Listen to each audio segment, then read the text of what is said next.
So, welcome everyone. Good to have you here.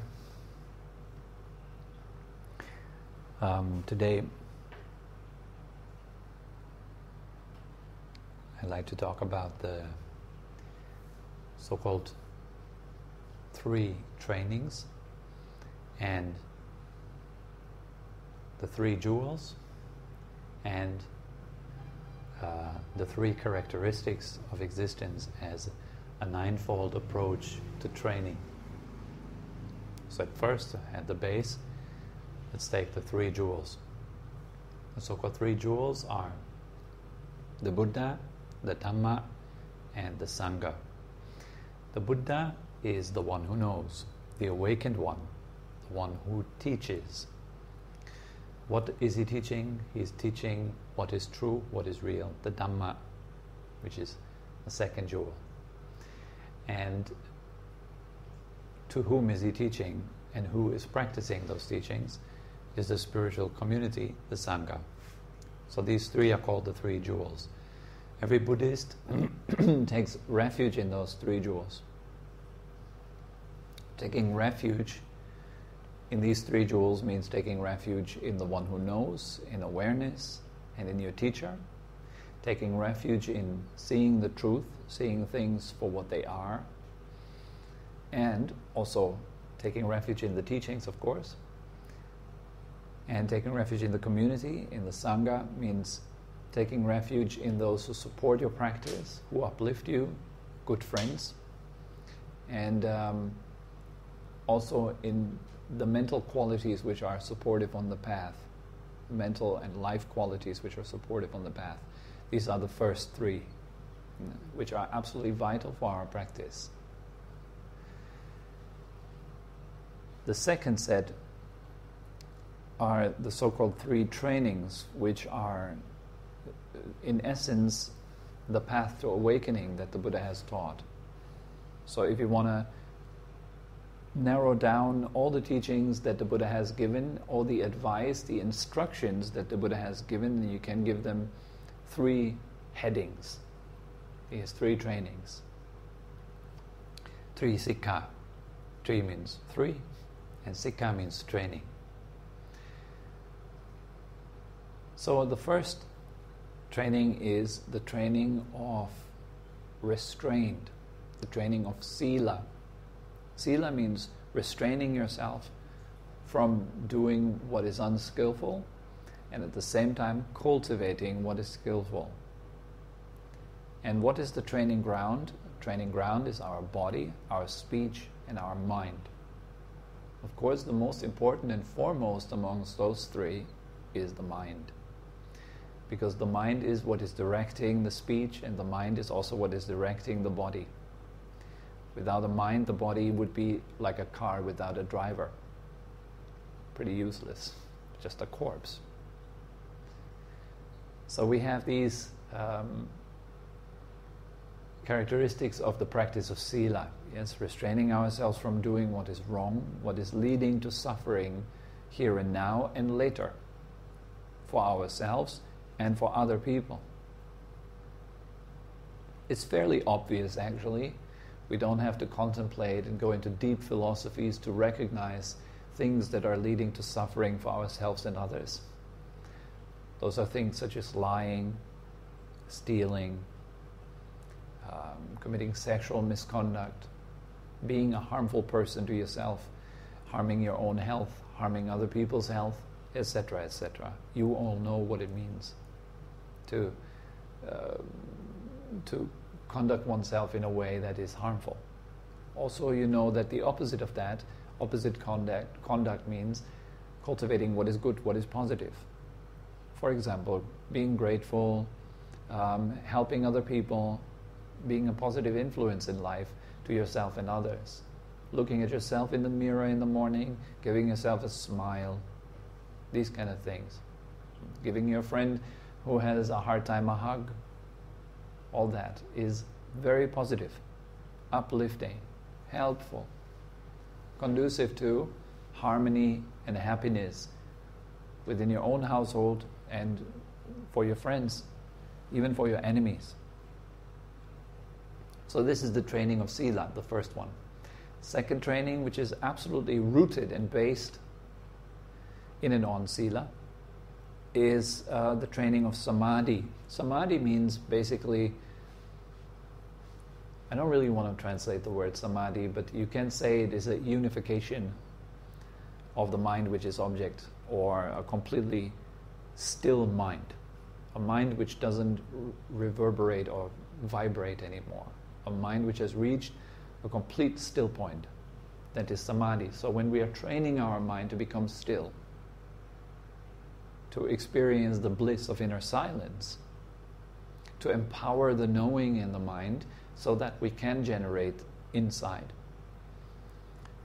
This is the training of Samadhi, which is, as I just said, rooted and based on the training of Sila. If your lifestyle is not conducive to meditation, your meditation will bear no fruit. It's that simple.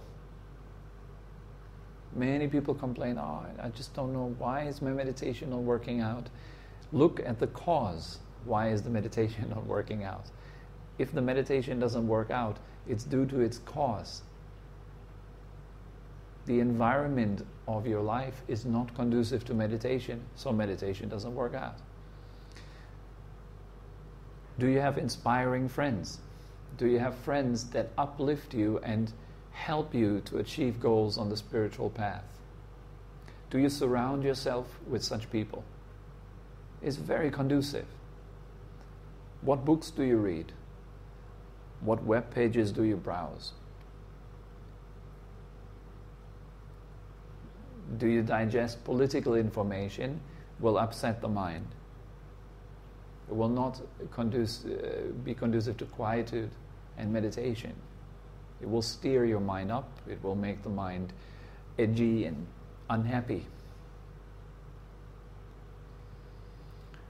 Or do you consume things which are more uplifting, more inspiring? Maybe listen to meditation teachings online, or reading books about meditation, etc. How about your sleeping patterns? How do you sleep? Do you go to bed late? Do you kind of fall asleep on your laptop?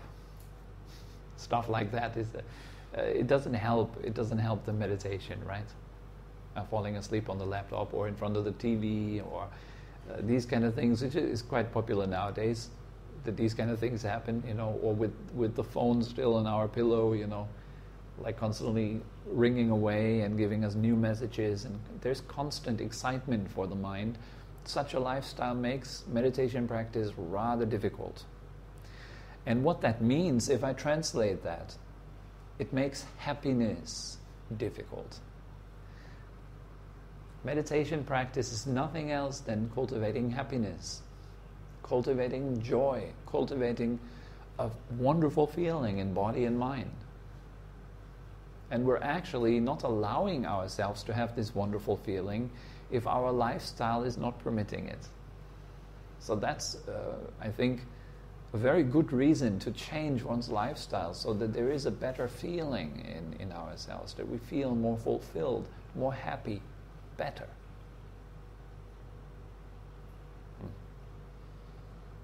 Then meditation can be, it's a bit like this. If you are a happy person, meditation is going to be an easy job. It's not so much that hopefully meditation will fix the mess. First you have to fix a lot of mess for meditation to fit in. And then once meditation fits in, it's going to be easy. You sit down and you enjoy yourself. There's freedom from guilt, shame, remorse, freedom from anger, freedom from conflicts in your life, freedom from worries. Have I posted the right thing today? Was it a bit too harsh?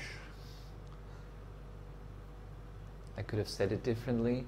All these kind of things, they weigh in on your mind, and they keep you down. It's difficult to practice like this. Many times I catch myself when I'm on Facebook, I want to give this very clever, wise comment to somebody that made this very stupid remark, and I'm like, I'm going to have this, to give this guy some wisdom now. That's the idea.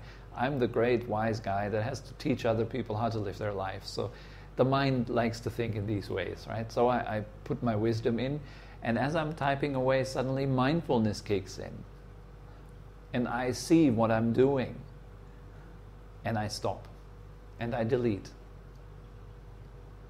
I don't even finish typing, I just get it. I just close the computer. It's like this.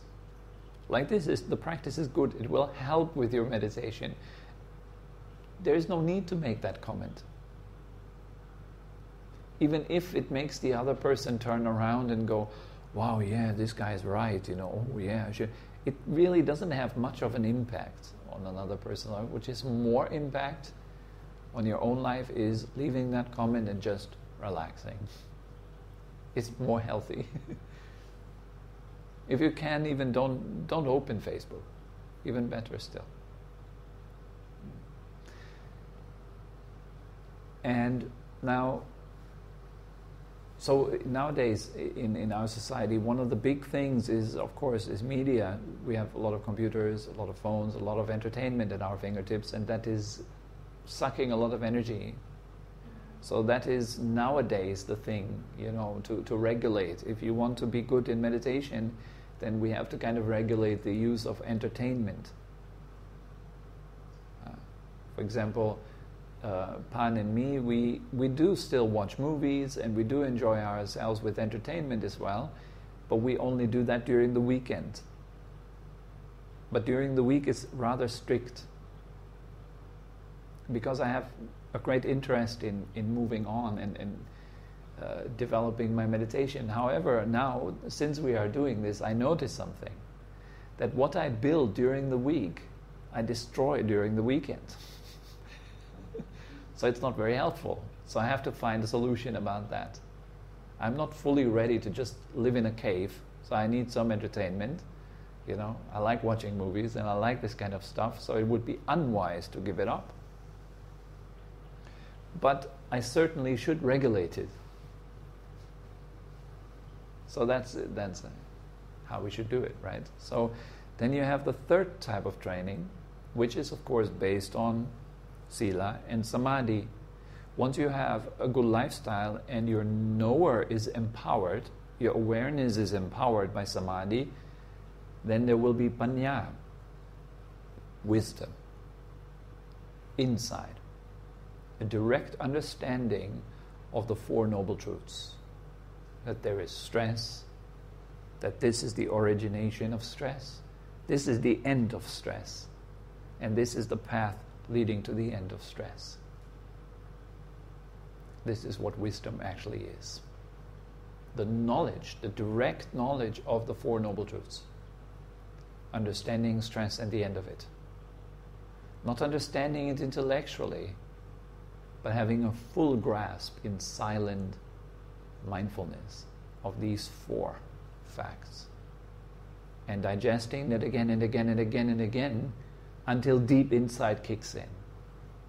There are no more doubts left. So these are the set of the so-called three trainings, Tri Sikha. The first one is called Tri Ratana, which means the three jewels. Ratana is a jewel. The second is Tri Sikha, the three trainings. And the third one is Tri Lakkhana, the three characteristics, the three aspects of truth. So whatever is in the universe, every single atom is existing in the nature of these three characteristics. Okay, so what are those three characteristics? The first one is called Anicca, which means impermanence. So everything, absolutely everything, is impermanent. There are a few permanent things too, like, for example, uncomposed space, but that's rather abstract. So everything that we are dealing with in day-to-day life, our emotions, our bodies, our thoughts, our consciousness, all of that is impermanent. It is subject to arising and passing. So everything that you experience when you're sitting in quietude, in meditation, everything that you're experiencing is a continuous arising and passing of things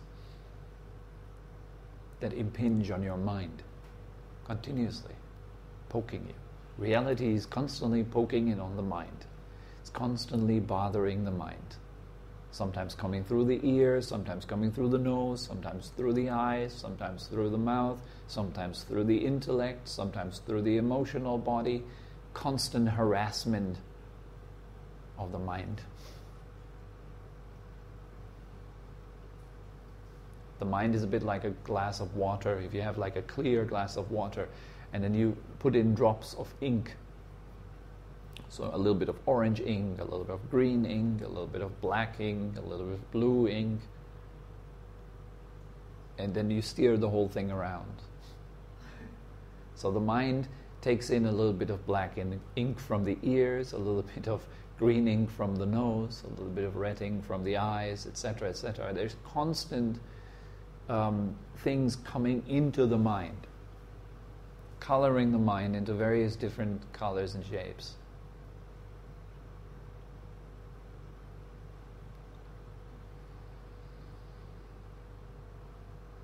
So this first training helps us to, the first insight into the characteristic of anicca, of impermanence, helps us to see that nothing lasts. This is something very helpful. If you get angry the next time, try to remember that one thing. Wow, anger, there's anger. Anger is supposedly not lasting. So let's check it out. Let's see if it's a fact. Let's see if what Tobi just said and what all the other teachers and all the other masters of the past and the Buddha himself and everyone, what they are all saying is that these things are impermanent. Like anger is impermanent, emotions are impermanent, whatever it is impermanent. So have a look. Next time you're angry, create a trigger to realize in that very moment, oh, anger, impermanence. Now let's check that out. Let's have a look if this anger actually fades or if it actually lasts. You can check it out for yourself. You don't have to believe, you don't have to have faith in what I say.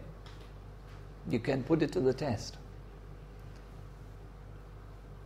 Sometimes there is some great meditation master and teacher, a great authority, and they say everything is impermanent, and everyone goes, wow, yes, it's so true.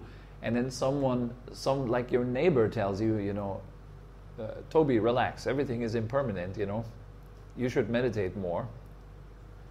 Then I get upset, I cannot take it. But it is truth.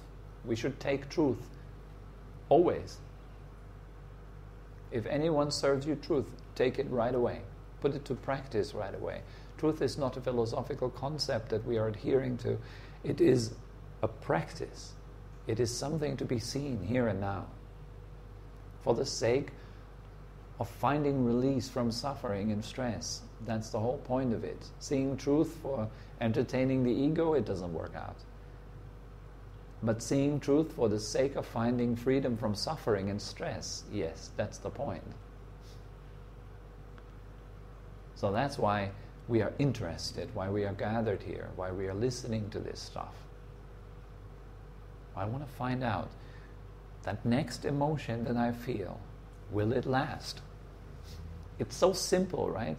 Yet in our day-to-day living, we never think that way. Like, oh, an emotion, let's see if it lasts. But rather we take it as something that is very dreadful, it will stay forever. It's that the feeling is like this, I'm angry. It's a big deal, isn't it? I'm angry, oh, I'm having a bad day. It's like the biggest, most terrible thing ever. We can't see outside of the scope of our bad day. It turns into an entire bad life.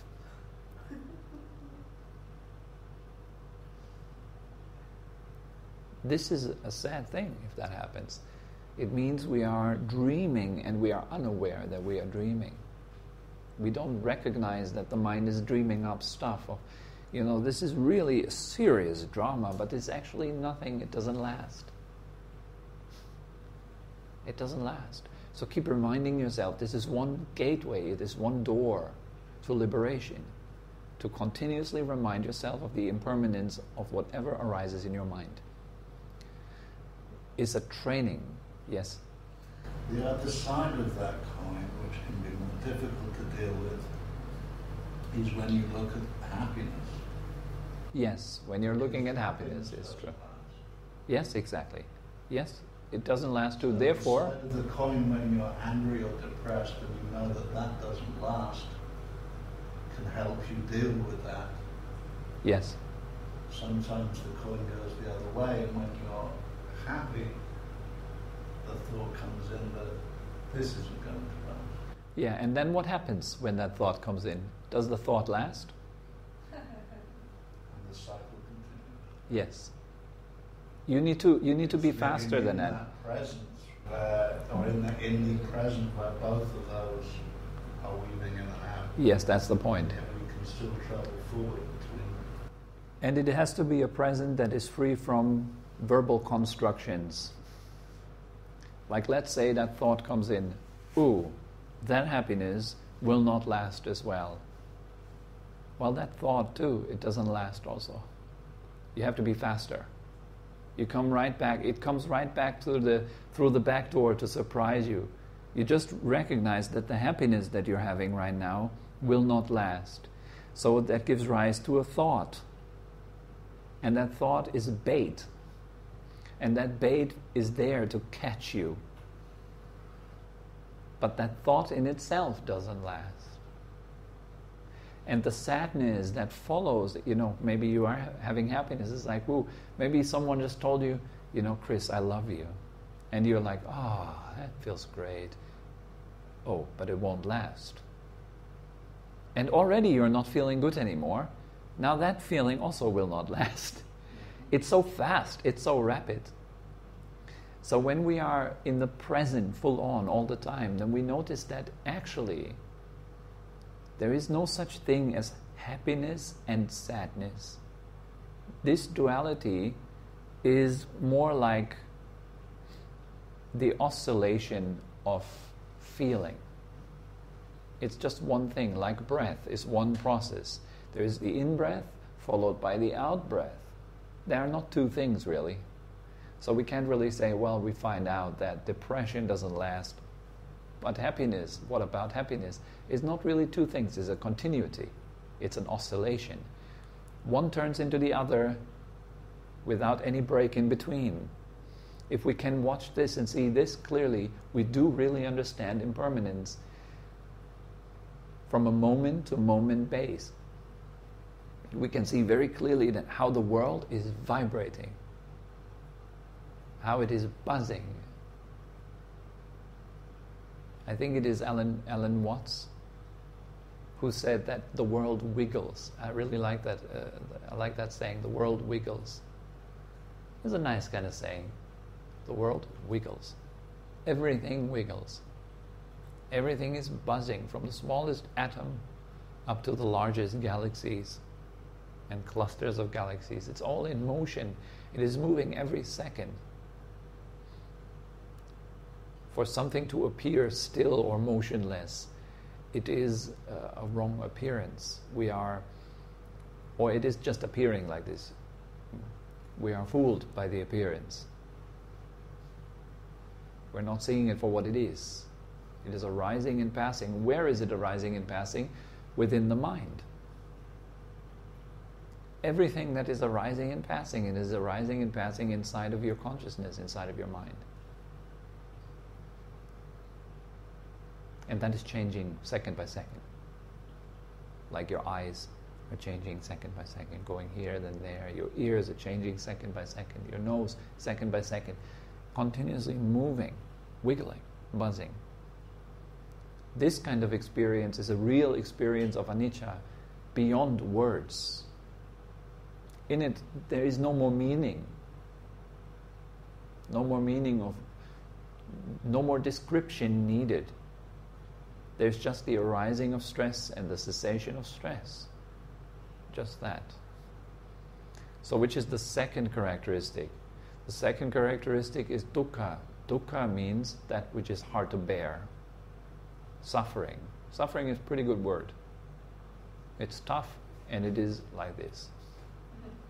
Dukkha. Dukkha means everything which is impermanent is in the nature of stress. It is stressful. They're continuously changing. We're continuously dragged up onto a peak of happiness, only to be pulled down right afterwards into the valley of sadness. And then up again. You see, look at your life. Contemplate your entire life. Forget your life. Contemplate your seat right now.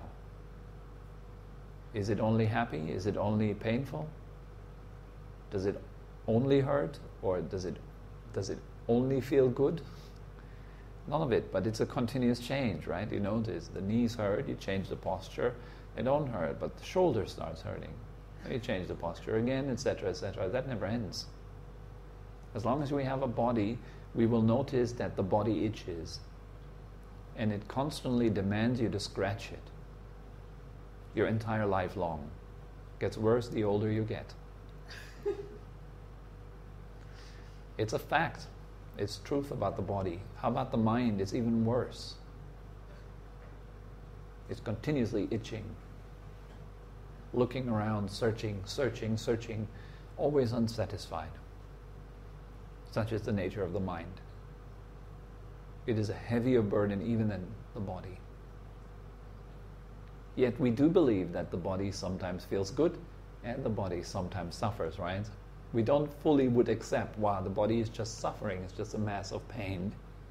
We couldn't accept it just yet. So we don't really fully have understood yet. We haven't really looked yet. Because we really don't dare to look. To really look long at the body and really look at it, it takes something, right? It's not so easy. And then dare to look at your mind. Also not so easy. You will notice very quick that the mind is a pain in the rear. 100%. It's continuously itching. Once we see that more and more, our wisdom will grow and we will aspire, release more and more. We would like to be free from that. We get tired of it. Because it's just up and down, up and down, up and down all the time. It's boring. Right? It's boring. It's always the same. How do you feel right now? You feel bad? Soon you will feel good. And then you will feel bad again, and then good again, and then bad again, and then good again. How much more do we need before we look for something that's outside of good and bad? That is outside of the oscillation and the change that continuously goes on. Instead, we're getting really, really tired our entire life long, chasing things that do not really give us any satisfaction after all, but just create more problems, more distractions, more worries, more concerns, more lawsuits.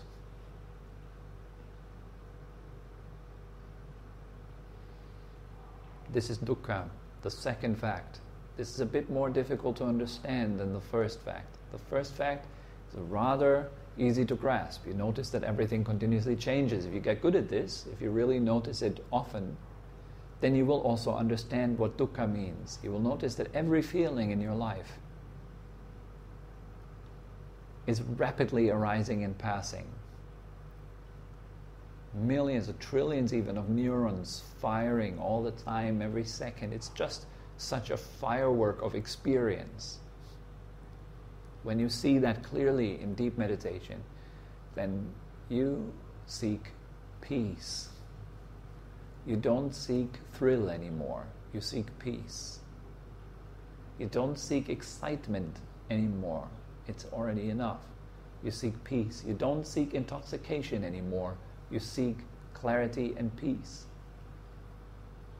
You just want to get out. That is then true, what we call a viraga. You are dispassionate. You are dispassionate about this stuff. It's a merry-go-round. Happy, sad, happy, sad, happy, sad, happy, sad, happy, sad. Yeah. Pain, relief, pain, relief, pain, relief, pain, relief. Health, illness, health, illness, health, illness. Birth, death, birth, death, birth, death. Breathing in, breathing out, breathing in, day, night, high tide, low tide, high tide, low tide, high tide, low tide. You know, everything is like this. We have to look long enough to understand the second fact. It comes naturally. It is not a belief system, not a philosophy for you to adapt. It is to be experienced directly. The third characteristic is the most profound one. It is kind of the core of the Buddha's teachings. It is anatta, not self. That there is not one atom, not one aspect of the universe that is me or mine. Now that is very profound. And we will see that clearly when we see the first two clearly. The Buddha gives a discourse, and he mentions in one discourse something like, he asks his monks, he says, monks, are things permanent or impermanent? And so the monks answer, they are impermanent, sir. And the Buddha asks, is what is impermanent easeful or stressful? So the monks answer, it is stressful, sir. And the third question, is what is stressful worthy of holding as being me or mine? The answer is, of course, it is not. So this is the kind of development that goes through these stages. You realize, wow, nothing lasts. You see the arising and passing of experience in your own mind. Then you see that this is very stressful after a while. And then you kind of seek your distance. And in that process, you recognize more and more that there is some aspect in that whole thing that is unmovable, that doesn't move. That is a calm, peaceful center. That there is something that knows that everything arises and passes. That there is something that knows that everything is stressful. And what knows in itself is not arising and passing. And what knows in itself is not stressful.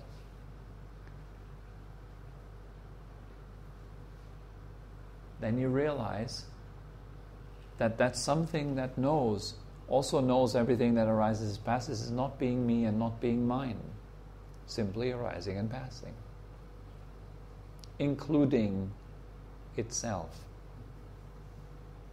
So that what knows is also not me. It is also not mine. So this would then lead to the end of the path, to full breakthrough, full enlightenment. Now, these 9 aspects, I received them from a monk in this kind of order while I was on a retreat here in Thailand, in the north, and I was going through some difficulties, and he simply reminded me of these 9 qualities, which I intellectually already knew but kind of forgot because I got so caught up in my story. My mind suggested that I'm going insane.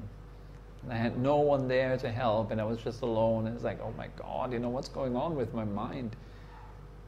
All of a sudden, when I was doing my prayers, when I sat down to do my meditation, the mind would go like,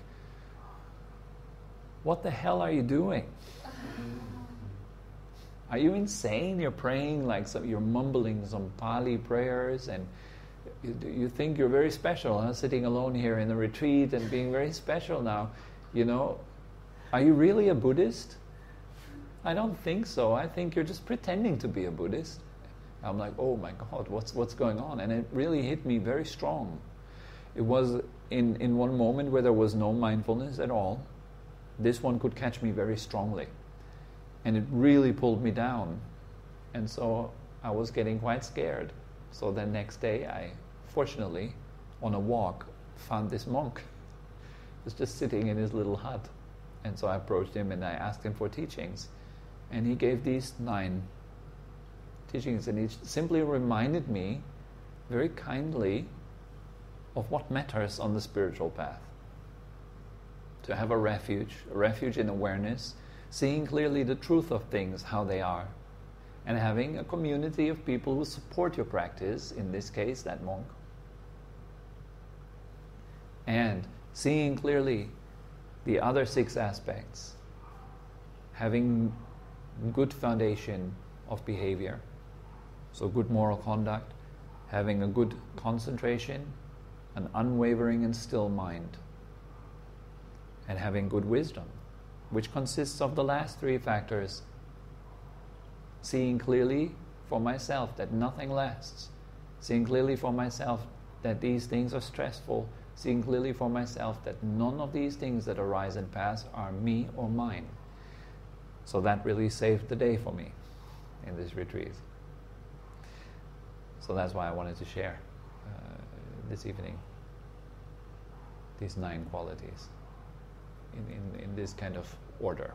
I've never received them before together as this package of 3. It makes nice sense, actually. Are there any questions?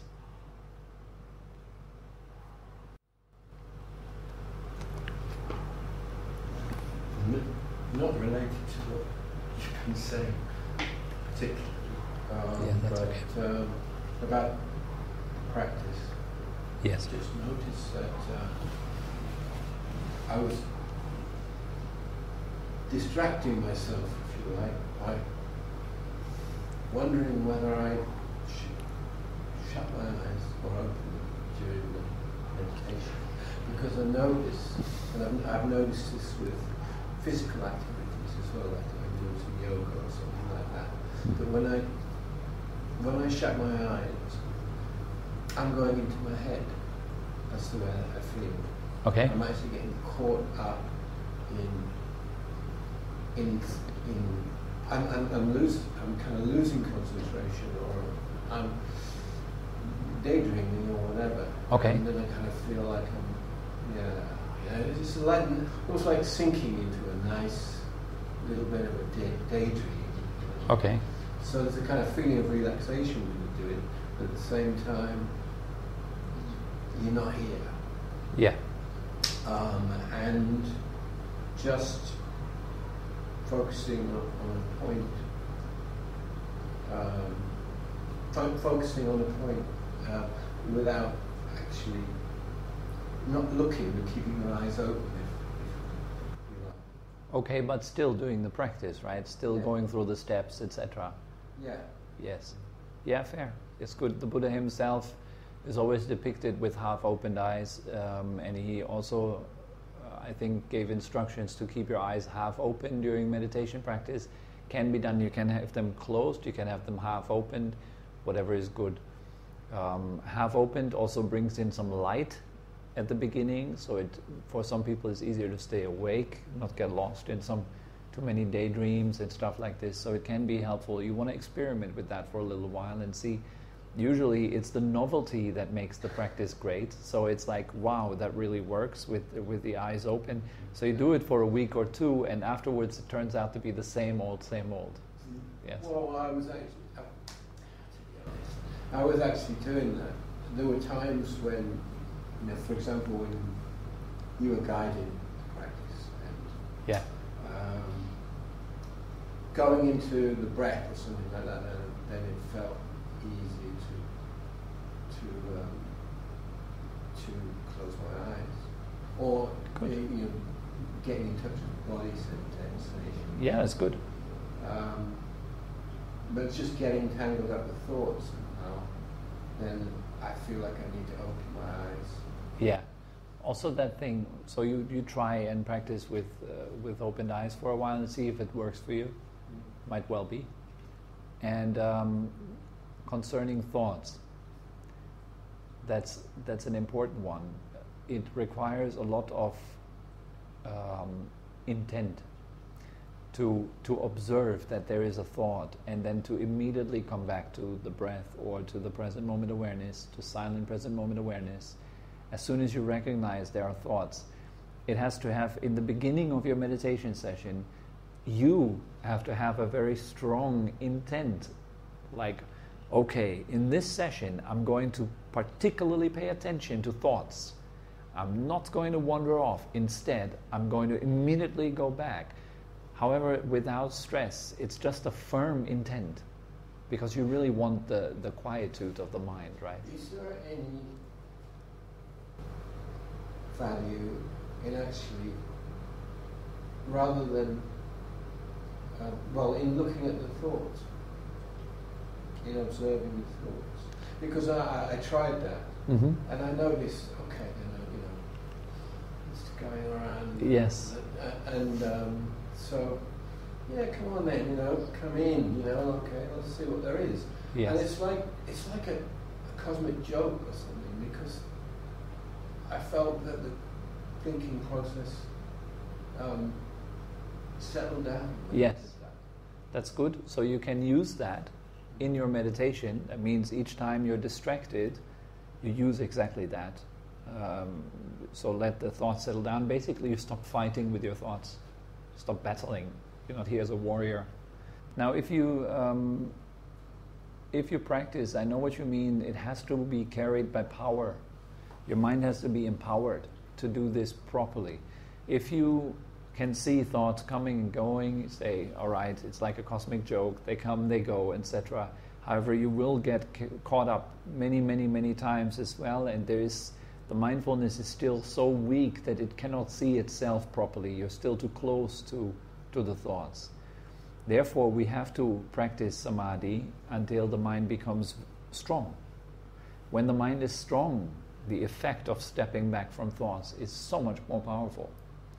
However, if the mind is not strong, if an untrained person where the mind is never really calm just lets the thoughts go, it turns into a thought salad, and the practice doesn't really take off. It doesn't lead to deep insight and understanding. In order for the practice to go to deep insight and real understanding and breakthrough insights, etc., the thoughts have to be quietened down at first. So samadhi is one very important facet of the Buddhist training. In fact, the Buddha tried many methods and finally realized that the path to enlightenment is through samadhi. It is through the establishment of concentration. He remembered an episode where he was very young and he sat under a rose tree, the shadow of a rose tree, and he was just meditating, and it was very peaceful and the mind was very gathered and calm, so he experienced the first jhana. And he remembered that and suddenly figured out that this is the path to enlightenment. He contemplated like this. So it is very essential and important to calm the mind down to a point where all disturbing influences are completely switched off. When they then come back in a good meditation, you can see them arise from scratch. That is very powerful. Then you see the thought arising out of nothingness and returning back into nothingness. But it's that one thought. It's very strong. It's like in that deep, deep silence, there's nothing going on. You have that one thought arise. It's like, bam. It's very strong. But in our case, the mind is full of thoughts. So we can't really see clearly. So therefore it's important to really practice samadhi well. And that can, however, be helpful on the path. Letting the thoughts be, and when the thoughts get really obnoxious, you let them be for a while. It's like, all right, guys, hit me, do whatever you want to do. And then they subside, they become quiet again. You then go back to the breath like this, or back to present moment awareness. Or sound. Could you practice using sound as an object? Yes, we do it on stage 1 and stage 2 of the meditation. There you're talking about alternating. Oh, you mean like as a single-pointed focus? Yeah. A sound cannot, because of the nature of sound being oscillating. It is moving. So if the mind adheres to that, it will eventually also abandon sound, just like the breath. Breath is moving too, right? Okay, I was thinking, I mean, breath is also... Yes, breath and sounds are moving. So you can use it only until to a particular point, then you drop it anyways. So it will not lead up to the highest meditation anyways. Okay. But it might lead you there, yes. The people who listen to rather steady sounds, in that case, steady sounds are better. Like, for example, if you have sounds that are on and off, like for a few minutes no sound, like cars, for example. You have to wait for a car, right? So sounds sometimes come and sometimes go. I think he means something like that. Yes, therefore, steady sounds. Steady sounds are better, yes. So here you have some vibration in it to make it interesting. Yes? But it can only become interesting if you're really mindful. Otherwise you get bored. So sounds are not used mostly in meditation because they are on and off. They come and they go, and the breath is kind of always there. So we use the breath. It's the same anyways. It's the same. You can also use a visual object. Some schools, they teach to attain burning candles and stuff like this. Yes, they like using visual objects.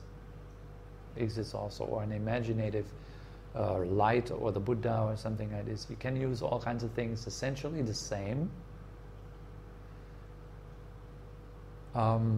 But once you pick a technique, you just stick to it, because eventually all of them get boring and all of them become challenging, and all of them will suggest you, oh, please change to another object, it will be much easier. Like I've been visualizing the Buddha for a while. Let's try the breath. And so we jump around. It doesn't help the practice. It doesn't help it. So we stick with one. You talked about not using the guided meditation for too long, listening to somebody else's voice. Yes, correct. What about if you took a transcript of your voice and read it into a microphone and recorded your voice? If you do pull-ups, yeah, and you have a personal trainer with you that lifts you up to show you how to do the pull-ups well, and constantly lifts you up. So you're in the gym and you have a guy behind you that lifts you up and constantly tells you how to do them well. And you have this guy for a week with you, and for the second, and for the third week, and for the fourth week, and for the second month, and for the second year. You notice the point? At some point you have to use your own muscles, right? Otherwise there is no point to the training. The personal trainer is there precisely to show you how to do the pull-ups. So the guided meditation serves the purpose of showing you precisely how to go through the structure. And as you know how to go through the structure, you have to train mindfulness. And the problem with guided meditation is that it does the mindfulness for you. It reminds you when to come to the breath, when to go to the legs, when to go to the arms. And so basically it does the job for your mindfulness, it does it for you. So the mindfulness doesn't have to do anything. It's kind of like you can just go off on a shopping spree, and then suddenly the voice in the phone calls you back, right? But you should call yourself back, and that's the point of this letting go of the guided meditation. There's a lot of people now who are listening to those CDs that have brainwaves. Yes. Recorded onto them, and basically they just say, just put the earphones on. And it's nice. It's relaxing. I do that also. I do it every day. It's nice. I just take a nap for 30 minutes. It's a nap with binaural beats. With binaural beats. Yes, it's very relaxing. It puts you into deep sleep and then comes up again after the end. It's quite nice actually. It works really well. Very relaxing. But it's got nothing to do with... I think it's a good relaxation technique, but if you want to go in deep meditation, these kind of things don't help. They are only limiting the progress, and they bring you up to a certain point, but then you're stuck. It doesn't move on. Mantras are the same. You can sit down and recite mantras. It comes to a certain point and you have to let go of the mantra. Otherwise you don't get deeper. The mantra becomes a disturbance in your practice after a while. It's like you want to relax and then it's like, the mantra, you have to say it again. And you're so nice and relaxed, and then the mantra becomes louder and noisier until you kind of let it go. And then you relax to the next level, deeper. So all these kind of verbalizations or sounds, all these crutches that we use, they're only that, crutches or personal trainers that get you to a certain level, but then at the end really we have to sit down and remind ourselves to come back to the breath, etc. That trains the meditation. And yes, it's not easy, not comfortable in the beginning. The first day when you're not with your personal trainer, you're still feeling insecure even though you did it for 5 weeks. It's like, okay, so how was I supposed to do this again? And then you have to learn. And you learn it again, like this. Okay? All right, guys. Have a good weekend. Enjoy yourselves. Practice well.